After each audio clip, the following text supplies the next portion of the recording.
ದೇವನಹಳ್ಳಿ ತಾಲೂಕಿನಲ್ಲಿ ಭೂ ದಾಖಲೆಗಳ ಕುರಿತಾಗಿ ದೊಡ್ಡ ಸ್ಫೋಟಕ ಬೆಳಕಿಗೆ ಬಂದಿದೆ. ವೈಜಾಪುರ ಮತ್ತು ಪ್ರಸನ್ನಹಳ್ಳಿ ಗ್ರಾಮಗಳಲ್ಲಿ ನಕಲಿ ದಾಖಲೆಗಳ ಆಧಾರದಲ್ಲಿ ರಾತ್ರೋರಾತ್ರಿ 100ಕ್ಕೂ ಹೆಚ್ಚು ಕೃಷಿ ಭೂಮಿಗಳ ಖಾತೆ ಬದಲಾವಣೆ ಮಾಡಿದ ಆರೋಪ ಕೇಳಿ ಬಂದಿದೆ. ಉಳುವವನೇ ಭೂಮಿಯ ಒಡೆಯ ಯೋಜನೆಯ ಅಡಿ 1980ರ ದಶಕದಲ್ಲೇ ಭೂಮಿ ಮಂಜೂರಾಗಿದೆ ಅನ್ನೋ ತರಹ ಕೃತಕ ದಾಖಲೆಗಳನ್ನ ಸೃಷ್ಟಿಸಿ ಮೂಲ ಮಾಲೀಕರ ಹೆಸರನ್ನ ಆರ್ಟಿಸಿ ದಾಖಲೆಗಳಿಂದ ತೆಗೆದುಹಾಕಲಾಗಿದೆ. ಇದಲ್ಲದೆ ಭೂ ಸುರಕ್ಷಾ ಯೋಜನೆಯ ದುರುಪಯೋಗ ಮಾಡಿ ನಕಲಿ ದಾಖಲೆಗಳನ್ನ ರೆಕಾರ್ಡ್ ರೂಮ್ನಲ್ಲಿ ಸೇರಿಸಿ ಸ್ಕ್ಯಾನ್ ಮಾಡಿರುವ ಆರೋಪವೂ ಕೂಡ ಕೇಳಿಬಂದಿದೆ. ಮೃತರ ಹೆಸರಿನಲ್ಲಿ ಅರ್ಜಿಗಳನ್ನ ನೀಡಿ ನ್ಯಾಯಾಲಯದಲ್ಲಿ ಫಾರಂ 10 ಪಡೆದಂತೆ ದಾಖಲೆ ಸೃಷ್ಟಿಸಿ ಯಾವುದೇ ನೋಟಿಸ್ ನೀಡದಂತೆ ತೋರಿಸಲಾಗಿದೆ ಎಂಬ ಗಂಭೀರ ಆರೋಪವೂ ಕೂಡ ಕೇಳಿಬಂದಿದೆ. ಇನ್ನು ಆಶ್ಚರ್ಯಕರ ಸಂಗತಿ ಅಂತಂದ್ರೆ ರೈತರು ಸ್ವತಃ ಹಾಜರಾಗಿ ಒಪ್ಪಿಗೆ ನೀಡಿದ್ದಾರೆ ಎಂದು ನಕಲಿ ಸಹಿ ಹಾಗೂ ನೋಟರಿ ಮುದ್ರೆಗಳನ್ನ ಬಳಸಿರುವ ಶಂಕೆ ಕೂಡ ವ್ಯಕ್ತವಾಗಿದೆ. ಉಪವಿಭಾಗಾಧಿಕಾರಿಗಳು ಈಗ ಆದೇಶದ ಬೆನ್ನಲ್ಲೇ ರಾತ್ರೋರಾತ್ರಿ ಪಹಣಿ ಬದಲಾವಣೆ ಕೂಡ ನಡೆದಿದೆ ಅನ್ನುವಂತ ಆರೋಪಗಳು ಕೇಳಿಬಂದಿದೆ.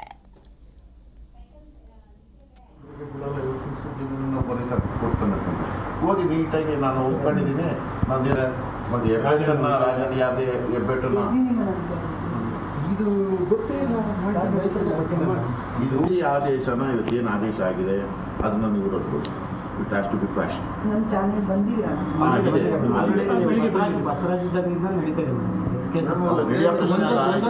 ಒಂದೊಂದೇ ಕೇಸ್ ಮಾಡ್ತಾ ಇದ್ದಾರೆ, ಒಂದು ಬ್ಯಾಚ್ ಬಿಡ್ತಾ ಇದ್ದಾರೆ, ಒಂದೇ ಸರಿ ಎಲ್ಲರದ್ದು ಮಾಡ್ತಾ ಇಲ್ಲ ಅವರು.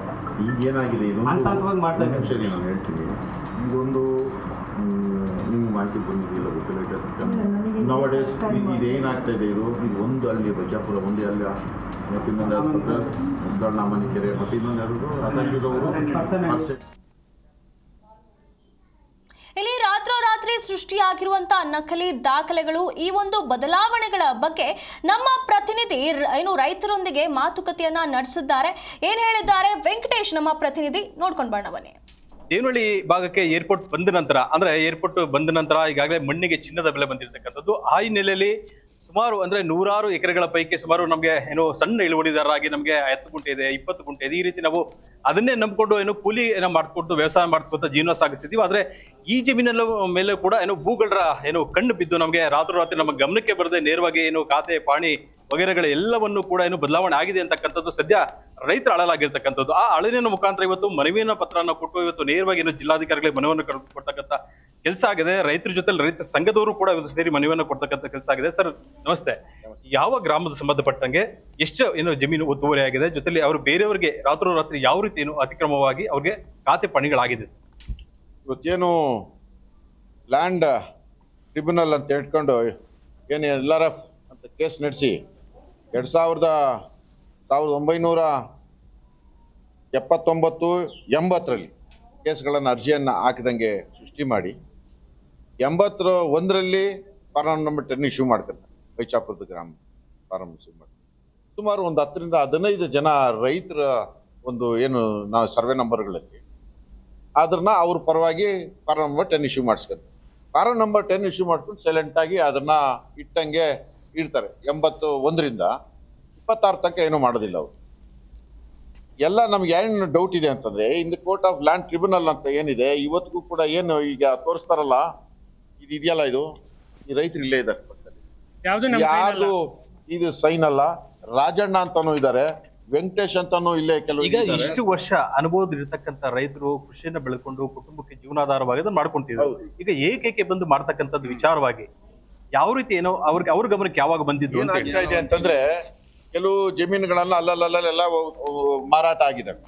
ಯಾವ ಸ್ವಲ್ಪ ಉಳಿಕೆ ಜಮೀನುಗಳಿದಾವಲ್ಲ ಅದನ್ನ ಈಗ ಏನಾನ ಮಾಡಿ ಅದನ್ನ ನಾವು ಕಬಳಿಸ್ಬೇಕು, ನಮ್ಮ ತಗೊಳ್ಬೇಕು, ಅದನ್ನ ಮಾಡ್ಕೊಂಡು ಒಂದು ಫ್ಲಾಟ್ ಮಾಡ್ಬೇಕು ಅನ್ನೋ ಒಂದು ಹುನ್ನಾರದಲ್ಲಿ ಇಂಥ ಒಂದು ಲ್ಯಾಂಡ್ ಟ್ರಿಬ್ಯುನಲ್ ಅಂತ ಉಪಯೋಗಿಸ್ಕೊಂಡು ನಮ್ಗೆ ಇದ್ರ ಮೇಲೆ ಭರವಸೆ ಇಲ್ಲ. ಇದು ನಾವು ಇವತ್ತಿನ ದಿವಸದಲ್ಲಿ ನಾವು ಇದನ್ನ ಡೂಪ್ಲಿಕೇಟ್ ಅಂತ ಹೇಳ್ತೀವಿ.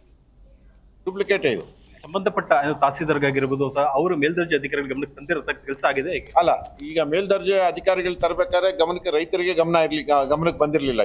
ಇದು ಕೂಡಲೇ ಏನೋ ಒಂದು ಬೆಳೆ ಒಂದು ವಿಮೆ ಮಾಡೋಕ್ಕೋಸ್ಕರ ಒಂದು ಪಾಣಿ ತಗೊಳಕ್ ಹೋಗಿದ್ದಾರೆ ಒಬ್ಬರು ರೈತರು. ಆವಾಗ ಏನಪ್ಪ, ನೆನ್ನೆ ನಾನು ಪಾಣಿ ಬಂದಾಗ ಇವತ್ತು ನೆನ್ನೆ ಚೆನ್ನಾಗಿತ್ತು, ಇನ್ನೊಬ್ರು ನಾಳೆ ತಗೊಂಬ ಅಂತಂದಾಗ ಇವತ್ತು ನಾನು ಚೇಂಜ್ ಆಗಿದೆ ಅಂತ ತಡೆಯಪ್ಪ ನಾನು ನೋಡ್ಕೊಳ್ಳ ಅಂತ ಹೋಗಿ ನೋಡಿದಾಗ ಹೆಸರು ಸಿಕ್ಕ ರಾಜಣ್ಣ ನಿಮ್ ಪಾಪಯ್ಯ ಅಂತೇಳಿ.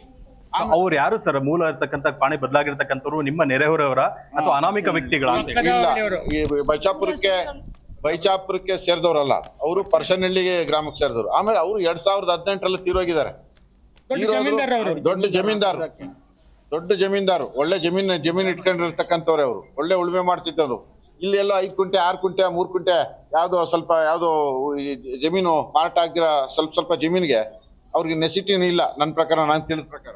ಒಂದು ವೇಳೆ ನೀವು ಜಿಲ್ಲಾಧಿಕಾರಿಗೆ ಮನವಿ ಕೊಟ್ಟಿದ್ದೀರಾ, ಅಧಿಕಾರಿಗಳು ಸ್ಪಂದಿಸತಕ್ಕ ಸಂದರ್ಭದಲ್ಲಿ ನಿಮ್ಮ ಮುಂದಿನ ನಡೆ ಹೋರಾಟದ ಹಾದಿ ಯಾವ ರೀತಿ ಇರುತ್ತೆ ಅಂತ ಹೇಳಿ? ಇವತ್ತು ನಾವು ಜಿಲ್ಲಾಧಿಕಾರಿಗಳಿಗೆ ಮನವಿ ಕೊಟ್ಟು ಏನಿವತ್ತು AC ಕೋರ್ಟಲ್ಲಿ ನಡೆದಿರ್ತಕ್ಕಂಥ ದಾಖಲಾತಿಗಳ ಅದು ಕೂಡ IFSL ವರದಿ ಆಗಬೇಕು. ಲ್ಯಾಂಡ್ ಟ್ರಿಬ್ಯುನಲ್ ಕೇಸನ್ನು IFSL ವರದಿಗೆ ನೀವು ಒಳಪಡಿಸ್ಬೇಕು. ರೈತರಿಗೆ ಅನ್ಯಾಯ ಮಾಡಿ ಇವತ್ತೇನೋ ಸ್ಟೇ ಕೊಟ್ಟಿದ್ದೀನಿ ಅಂತ ಹೇಳಿದ್ರೆ ಸ್ಟೇ ಕೊಟ್ಟಿದ್ದಾರೆ. ಇವತ್ತು ಸ್ಟೇ ಸಿಕ್ಕಿದೆ, ಸ್ಟೇ ಕೊಟ್ಟಿದ್ದಾರೆ. ಸ್ಟೇ ಒಂದೇ ಅಲ್ಲ ನಮ್ಗೆ ಬೇಕಾಗಿರೋದು. ಏನು ಅಸಿಸ್ಟೆಂಟ್ ಕಮಿಷನರ್ ಏನು ಆದೇಶ ಮಾಡಿದ್ರೆ ಅದು ಪೂರ್ಣ ವಜಾ ಮಾಡ್ತಕ್ಕಂಥದ್ದು. IFSL ವರದಿ ಬರಬೇಕು ಸಂಪೂರ್ಣ. ಇದುವಾಗ ಏನು ಟ್ರಾನ್ಸಾಕ್ಷನ್ ಆಗಿದೆ, ಈಗ ಆಲ್ರೆಡಿ ರಿಜಿಸ್ಟರ್ ಆಗ್ಬಿಟ್ಟಿದ್ದಾವೆ. ಇವತ್ತು ಖಾತೆ ಆಗ್ತದೆ, ನಾಳೆ ಬೆಳಿಗ್ಗೆ ಇನ್ನೊಬ್ರಿಗೆ ಮಾರಾಟ ಆಗ್ತದೆ. ರೈತರಿಗೆ ನ್ಯಾಯ ಸಿಗಬೇಕು. ಖಂಡಿತವಾಗಿದು ರೈತರಿಗೆ ನ್ಯಾಯ ಸಿಗ್ಬೇಕು. ಇಲ್ವಾದಲ್ಲಿ ಮುಂದಿನ ದಿನಗಳಲ್ಲಿ ಉಗ್ರವಾದ ಹೋರಾಟ ಮಾಡಕ್ಕಾಗತ್ತೆ. ಯಾವುದೇ ವ್ಯಕ್ತಿ ಆಗಿರ್ಲಿ ಇನ್ನೊಂದಾಗ್ಲಿ ಆದ್ರೆ ನಮ್ಮ ರೈತರ ಜಮೀನಲ್ಲಿ ಬಂದು ಕಾಲಿಡಕ್ ಬಂದಂತಂದ್ರೆ ಉಗ್ರವಾದ ಹೋರಾಟ ಮಾಡ್ಬೇಕಾಗುತ್ತೆ. ತಕ್ಕಂತ ಪಾಠ ನಾವು ಕಲಿಸ್ಬೇಕಾಗತ್ತೆ. ಇದಿಷ್ಟು ಹೇಳ್ತಕ್ಕಂಥ ರೈತರ ಮಾತಾಗಿರ್ತಕ್ಕಂಥ. ಎಲ್ಲೊಂದ್ ಕಡೆ ನಮ್ಗೆ ರಾತ್ರಿ ಇದ್ದಂತ ಅಂದ್ರೆ ನಿನ್ನೆ ಇರ್ತಕ್ಕಂಥ ಪಾಣಿ ಇವತ್ತು ಏಕಾಏಕಿ ನೇರವಾಗಿ ಬದಲಾವಣೆ ಆಗಿರ್ತಕ್ಕಂಥದ್ದು ಎಷ್ಟು ಸರಿ ಅಂತಕ್ಕಂಥದ್ದಿಲ್ಲ ರೈತರ ಮಾತಾಗಿರ್ತಕ್ಕಂಥದ್ದು. ಮತ್ತೊಂದು ಕಡೆ ನಮಗೆ ಆ ಜೀವನವನ್ನ ಅಂದ್ರೆ ಆ ಜಮೀನನ್ನೇ ನಂಬ್ಕೊಂಡು ಆ ವ್ಯವಸಾಯನ ಮಾಡ್ಕೊಂಡು ಬರ್ತಾ ಇದೀವಿ. ಈಗ ನಮಗೆ ಮುಂದಿನ ಜೀವನ ಸಾಗಿಸ್ಲಿಕ್ಕೆ ಆ ದಾರಿ ಏನು ಅಂತಕ್ಕಂಥದ್ದು ಅಳಲು ಜೊತೆಲಿ ಆಗ್ರಹ ಕೂಡ ಆಗಿರ್ತಕ್ಕಂಥದ್ದು. ಕ್ಯಾಮರಾ ಪರ್ಸನ್ ಶಶಿ ಜೊತೆ ವೆಂಕಟೇಶ್ ಬೂದಿಗೆರೆ, ಜಿ ಕನ್ನಡ ನ್ಯೂಸ್, ದೇವನಹಳ್ಳಿ. ಇದರ ಬಗ್ಗೆ ಹೆಚ್ಚಿನ ಮಾಹಿತಿಯನ್ನು ನಮ್ಮ ಪ್ರತಿನಿಧಿ ವೆಂಕಟೇಶ್ ನೀಡ್ತಾ ಹೋಗ್ತಾರೆ. ವೆಂಕಟೇಶ್, ಈಗ 100ಕ್ಕೂ ಅಧಿಕ ಭೂ ಖಾತೆಗಳು ರಾತ್ರೋರಾತ್ರಿ ಬದಲಾವಣೆ ಆಗಿದೆ ಅನ್ನುವಂತ ಮಾಹಿತಿ ಬರ್ತಾ ಇದೆ. ಇದರ ಬಗ್ಗೆ ಈಗ ಅಧಿಕಾರಿಗಳಿಗೆ, ಇದಕ್ಕೆ ಸಂಬಂಧಪಟ್ಟ ಅಧಿಕಾರಿಗಳ ಗಮನಕ್ಕೆ ತರಲಾಗಿದೆಯಾ? ಯಾವ ರೀತಿಯಾಗಿ ಪ್ರತಿಕ್ರಿಯೆಯನ್ನು ನೀಡಿದ್ದಾರೆ? ಖಂಡಿತ. ಯಾಕಂದ್ರೆ ಬೆಂಗಳೂರು ಗ್ರಾಮಾಂತರ ಜಿಲ್ಲೆ ದೇವನಹಳ್ಳಿ ತಾಲೂಕಿನ ಏನು ಬೈಚಾಪುರ ಮತ್ತೆ ಪ್ರಸನ್ನಹಳ್ಳಿ ಏನು ಗ್ರಾಮಗಳಿದಾವೆ, ಆ ಗ್ರಾಮಗಳ ಪೈಕಿ ಸುಮಾರು 100 ರೈತಾಪಿ ವರ್ಗಗಳಿಗೆ ಸುಮಾರು 4 ದಶಕಗಳಿಂದ 30 ರಿಂದ 40 ವರ್ಷ ವ್ಯವಸಾಯ ಮಾಡ್ಕೊಂಡು ಬಂದಿರ್ತಾರೆ. ಅವರ ಪಾಣಿಗಳು ದಾಖಲಾತಿಗಳು ಏಕಾಏಕಿ ಅವ್ರಿಗೆ ಗೊತ್ತಿಲ್ಲದ ರೀತಿಯಲ್ಲಿ ಪಾಣಿಗಳ ಬದಲಾವಣೆ ಆಗಿರ್ತಕ್ಕಂಥದ್ದು. ಆ ನಿಟ್ಟಿನಲ್ಲಿ ಸುಮಾರು ಒಂದು LRS ಮುಖಾಂತರ ಸುಮಾರು ಪಾರ ನಂಬರ್ 10 ನಲ್ಲಿ ಅಲ್ಲಿರ್ತಕ್ಕಂಥ ಬೇರೆಯವರು ನಾವು ಅರ್ಜಿಗಳನ್ನ ಹಾಕೊಂಡಿದೀವಿ ಅಂತ ಹೇಳಿ ದೇವನಹಳ್ಳಿ ರೆಕಾರ್ಡ್ ರೂಮ್ ಅಲ್ಲಿ ದಾಖಲಾತಿ ಸೃಷ್ಟಿ ಮಾಡಿ, ಆ ಸೃಷ್ಟಿ ಮುಖಾಂತರ ಎಸಿ ನ್ಯಾಯಾಲಯಕ್ಕೆ ಒಂದು ದಾವೆಯನ್ನ ಸಲ್ಲಿಸೋದ್ರ ಮುಖಾಂತರ ದಾವೆಯನ್ನ ಸಲ್ಲಿಸಿ ಅಲ್ಲಿರ್ತಕ್ಕಂಥ ಕೋರ್ಟಲ್ಲಿ ಹಾಜರುಪಡಿಸಂತ ಸಂದರ್ಭದಲ್ಲಿ AC ಅವರು ಕೂಡ ಒಂದು ಗೈಡ್ ಲೈನ್ಸ್ ಅನ್ನ ಕೊಡ್ತಾರೆ. ಅಂದ್ರೆ ರೈತರಿಗೆ ನೋಟಿಸ್ ಅನ್ನ ಕೊಡಿ, ಅಲ್ಲಿ ಇರ್ತಕ್ಕಂಥ ರೈತರಿಗೆ ನೋಟಿಸ್ ಅನ್ನ ಕೊಡಿ ಅಂತ ವಿಚಾರಗಳನ್ನ ಹೇಳ್ತಾರೆ. ಆದ್ರೆ ಇರತಕ್ಕಂಥದ್ದು ರೈತರನ್ನ ಸಿಗ್ನೇಚರ್ ಫೋರ್ಜರಿ ಮಾಡಿ ರೈತರ ಪರ ವಕೀಲರಿಟ್ಟು ನಮ್ಗೆ ಇದರ ಸಮ್ಮತಿ ಇದೆ ಅಂತ ಹೇಳಿ ಅವರು ನೇರವಾಗಿ ಫೋರ್ಜರಿ ಮಾತುಕತೆಗಳನ್ನ ಮಾಡಿ ಲಾಯರ್ ಮುಖಾಂತರನೇ ನೇರವಾಗಿ ನಮ್ಗೆ ಸಮ್ಮತಿ ಇದೆ ಅಂತಕ್ಕಂಥ ಹೇಳಿಸಿ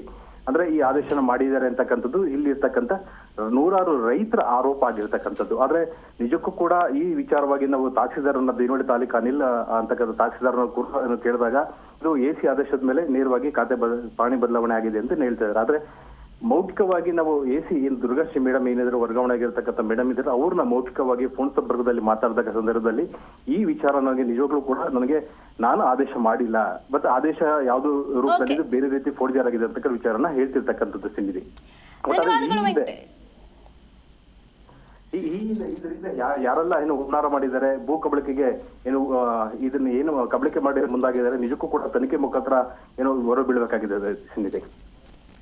ಓಕೆ, ಧನ್ಯವಾದಗಳು ವೆಂಕಟೇಶ್ ನಿಮ್ಮೆಲ್ಲ ಮಾಹಿತಿಗಾಗಿ.